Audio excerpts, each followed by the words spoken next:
औज़ुबिल्लाहिमिनश्शैतानिर्रजीम बिस्मिल्लाहिर्रहमानिर्रहीम। आप सभी को पता है कि पिछले 2 दिनों से, वैसे तो पिछले 2 सालों से जो भाजपा सरकार आई है, वो हमारा जो मुस्लिम पर्सन लॉ में एक जो था वक्फ कायदा, वो कैंसिल करने की सोच रही थी। और अब उन्होंने कल लोकसभा में, परसों लोकसभा में और कल राज्यसभा में वो कायदे को ख़त्म कर दिया। जो हमारा कायदा वक्फ कायदा है, जो इस्लामी शरीयत का कायदा है, वक्फ यानी खुदा की राह में जो ज़मीन जायदाद, मस्जिद, मदारिस, औकाफ और जितनी भी दरगाह, ये सब वक्फ में आती है। वो ज़मीनों पर उनकी नज़र गिरी और वो ज़मीनें हड़पने के लिए ये भाजपा सरकार ने ये कायदा, जो वक्फ कायदा जो 1995 का था, जिसमें तरमीम की गई थी 2013 में, जो कि उसकी ज़मीन कोई ले नहीं सकता था, वो अल्लाह की राह में हो जाती थी। अगर किसी ने किसको ये दिया, दान दिया, तो वो अल्लाह की इसमें हो जाती थी। लेकिन ये भाजपा की ज़मीन, जो आपको पता है कि अदानी ने जो बॉम्बे की उसकी अर्जेंटीना बिल्डिंग है, वो बिल्डिंग भी औकाफ की है, वो हड़प कर लिए। वो ऐसे अदानी और इनको देने के लिए उन्होंने ये कायदा लाए। अब ये कायदे के तहत आज ये कायदा पास होगा। अब ये राष्ट्रपति को जाएगा और हमारे हाथ से जैसा पहले 370 गया, हमारा ट्रिपल तलाक गया, उसी तरह अभी सीएए हो गया। अब ये चौथा कायदा आया कि हमारी वक्फ की जो जायदाद थी वो भी चलेगी हाथ से। अब इसके लिए मुस्लिम पर्सन लॉ बोर्ड ने रास्ते पे आने का कहा है। क्या अब हम रास्ते पे आएंगे? क्योंकि रास्ते पे आए बगैर अब ये कायदा पीछे होने वाला नहीं है। क्योंकि ये कायदा होने के पहले हम रास्ते पे नहीं आए, हमने अलग अलग इससे करा, हमने काले फीती लगाई, हमने निवेदन दिए, लेकिन कुछ फायदा नहीं हुआ है सरकार पर। और ये सरकार ने ये कल के दिन ये खत्म कर दिया और अभी आज राष्ट्रपति को जाएगा और 2 दिन में वो कायदा बन जाएगा। अब ये कायदे का निषेध हमको करना है, क्योंकि ये कायदा लगने से हमारी हजारों लाखों करोड़ जायदाद जमीन ये पूरी के पूरी ले जाने वाली है। आजकल को वो अगर आएंगे और ये जो जामा मस्जिद है हमारी, वो कहेंगे कि वो वक्फ की नहीं है, ये हमारी थी, वो खाली करना पड़ेगा। वो कहीं भी कुछ भी कर सकते हैं। इसके लिए हमको रास्ते पे आना पड़ेगा। जिस तरह से किसान रास्ते पे आए थे, 4 कायदे उन्होंने बना लिए थे, लेकिन ख्याल रखो कि वो किसान 4 महीने रास्ते पे बैठे थे, 70 शहादतें दी थी जब वो चारों कायदे ये मोदी ने कैंसिल किया। इस तरह से अभी हमको रास्ते पे आना पड़ेगा। वक्त पड़ा तो हमको भी शहादत देना पड़ेगी, तब ये कायदे कैंसिल हो गए। जब तक कि हम शांत नहीं बैठेंगे, जब तक ये वह कायदा जो उन्होंने दुरुस्ती करा, और उन्होंने कायदे में दुरुस्ती करके नाम भी बदला दिए। उसका नाम उन्होंने रखे उम्मीद की किरणें ये। और वजह ये बताया हाउस में कि मुस्लिम महिलाएं जो है उनको हम हक दिलाने वाले, जो पसमानदा है औरतें, उनको हक दिलाने के लिए ये जमीन बेचेंगे और हम उनको काम से लगाएंगे। अरे बेवकूफ बना रहा हमको कि 2014 से उसने ना लोकसभा में, ना राज्यसभा में, ना विधानसभा में, ना किसी एक भी मुस्लिम औरत को लिया, बल्कि एक मर्द को भी लिया नहीं उसने। ना आमदार बनाया, ना खासदार बनाया। ऐसा वो भाजपा हमारे मुसलमानों के भलाई के लिए कुछ काम ही नहीं कर सकती। इसलिए आज हम उसका वो जो कायदा उन्होंने पास किए, हम उसका निषेध कर रहे हैं। और निषेध के साथ साथ हम आज ये अहद कर रहे हैं अल्लाह ताला के सामने कि अल्लाह ताला, जब तक ये कायदा कैंसिल नहीं होगा, हम तेरे लिए वक्त पड़ा तो शहादत देंगे, रास्ते पे आएंगे इंशाल्लाह, लेकिन हम ये कायदे को कैंसिल करके रहेंगे ना इंशाल्लाह। जोर से बोला, नारे तकबीर, नारे तकबीर। वक्त की बजाय उम्मीद लाकर हमें ना उम्मीद करने वाली सरकार का और उन्हें सपोर्ट करने वाले राजनीतिक दल का हम जाहिर निषेध करते। क्या करते हैं? हम जाहिर निषेध करते। हमने वक्फ बिल के खिलाफ जो पास हुआ उसके खिलाफ उसको रिजेक्ट करने के लिए हमने ये धरना लगाए हैं। और हमारा जो ये सरकार ने इस बिल का नाम उम्मीद रखी और महिलाओं को जो सपोर्ट दे रही है, तो आज तक महिलाओं को सपोर्ट के लिए माइनॉरिटी और जो हमारी स्कॉलरशिप थी वो तो काट दी, जिसकी हमको जरूरत थी। ना हमारे आदमियों को कोई इससे सपोर्ट मिला। अभी तक सरकार से हमको कोई सपोर्ट नहीं है। जो औरतों के लिए हुकूक है उसमें से जब से सरकार आई, एनआरसी, सीए, ट्रिपल तलाक, हिजाब और भी इतने अजान, अभी वक्फ बोर्ड का इसने मसला ले आई है, और बाबरी मस्जिद और कितने ही मुसलमानों के खिलाफ ये जो साजिशें हो रही है। और इसमें कहते हैं कि महिला को, खासतौर से मुसलमान महिला को सपोर्ट करेंगे। पीछे लो वक्फ अमेंडमेंट बिल, पीछे लो वक्फ अमेंडमेंट बिल, पीछे लो वक्फ अमेंडमेंट बिल, पीछे लो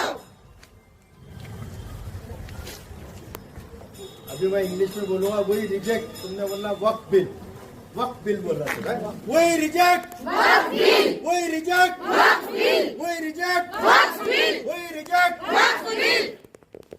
अभी ये जो लोकसभा में जो बिल पास हुआ, हम इसका निषेध करते हैं, निषेध करते हैं।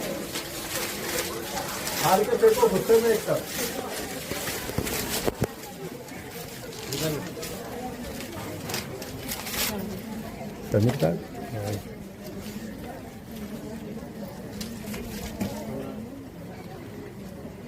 उलमा और बहुत सारे मुसलमानों ने जो खून की नदियां बहाई अपने खूनों की, और अब कब्रिस्तानों में सो रहे हैं, तो उनके मकबरों से बद्दुआ निकलेंगी बीजेपी के लिए और खास तौर से मोदी के लिए।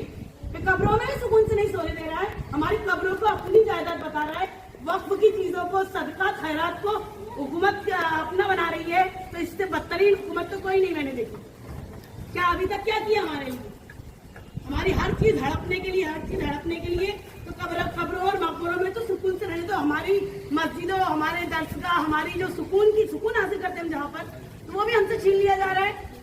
तो ये बिल्कुल हम इस वक्फ बोर्ड के लिए जो है, तो किसान 4 महीने बैठे, हम हजारों साल बैठेंगे इंशाअल्लाह। सत्ता शहादत या लाखों करोड़ों हमारे बच्चों के जिस्मों में चलेंगे तो भी हमको चलेंगे, हमारी जान हम अपने आप को बिछाना पड़े, टुकड़े करना पड़े, तो भी हम उसके लिए तैयार है। लेकिन इस बोर्ड को, इस वक्फ बोर्ड के जो है इन्होंने पास की, इसको हम कैंसिल करते हैं और हम रिजेक्ट करते हैं और हम इसको बिल्कुल निषेध करते हैं और हम इसके बिल्कुल खिलाफ है।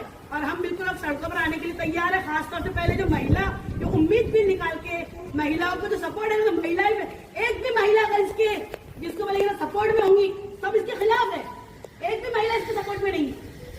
और हम एक भी सरकार के एक भी कानून से अभी तक कोई सुकून से नहीं है, और ना ही इसके कोई जिसको बोलेंगे हमारी जिंदगी में उससे कोई फर्क आया, फायदा नहीं। वक्फ अमेंडमेंट बिल, वक्फ अमेंडमेंट बिल, वक्फ अमेंडमेंट बिल, वही रिजेक्ट वक्फ बिल, वही रिजेक्ट, वही रिजेक्ट, वही रिजेक्ट, वही रिजेक्ट। अभी बोलना जाहिर निषेध। हम वक्फ कानून में हुए बदलाव का पुरजोर, हम वक्फ कानून में बदलाव का पूरा, हम वक्फ कानून में हुए बदलाव का पुरजोर, हम वक्फ कानून में हुए बदलाव का पुरजोर। दुआ करो ना, जो जोर से वो भी रिकॉर्ड खाते के लिए दुआ करो, अल्लाह उनको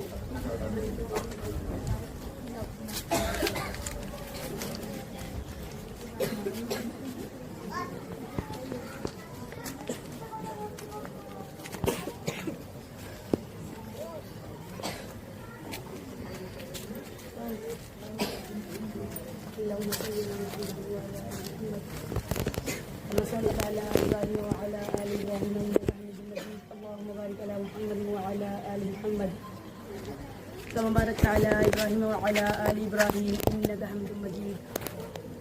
रब्बना आतिना फिद दुनिया हसनह व फिल आखिरति हसनह व क़िना अज़ाबन्नार व क़िना अज़ाबल क़ब्र व क़िना अज़ाबल हश्र व क़िना अज़ाबल मुतक़ीम फी दज्जाल। रब्बना लना तक़ब्बल मिन्ना व अग़फिर लना व तर्हमना व कुना मिनल ख़ासिरीन। रब्बना ला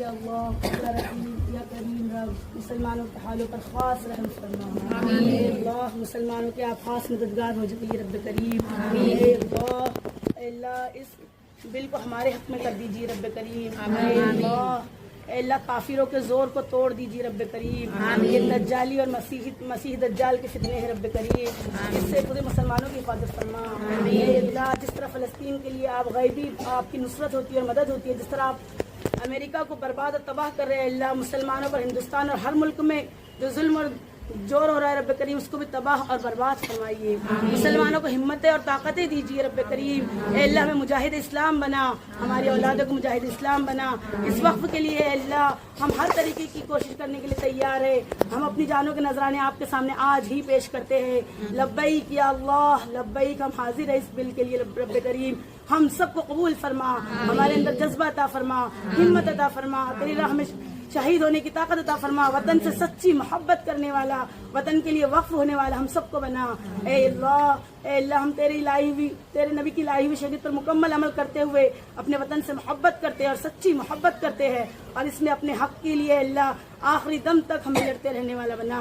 ए अल्लाह हमारी कुर्बानियों को कबूल फरमा और हमारे अंदर बारहा हम आपसे इल्तिजा करते हैं कि हमारे अंदर जज्बे शहादत को पीछे ना करिए। ए अल्लाह हमें मुजाहिदीन बनाइए, हमारे शौहर और हमारे बच्चों को भी इस वक्फ बिल में आगे आगे आने की तौफीक अता फरमा और हर एक को कबूल फरमा। अल्लाह हमारी दुआ को बेहद कबूल फरमा। जज़ल्लाहु अन्ना मुहम्मद सल्लल्लाहु अलैहि वसल्लम।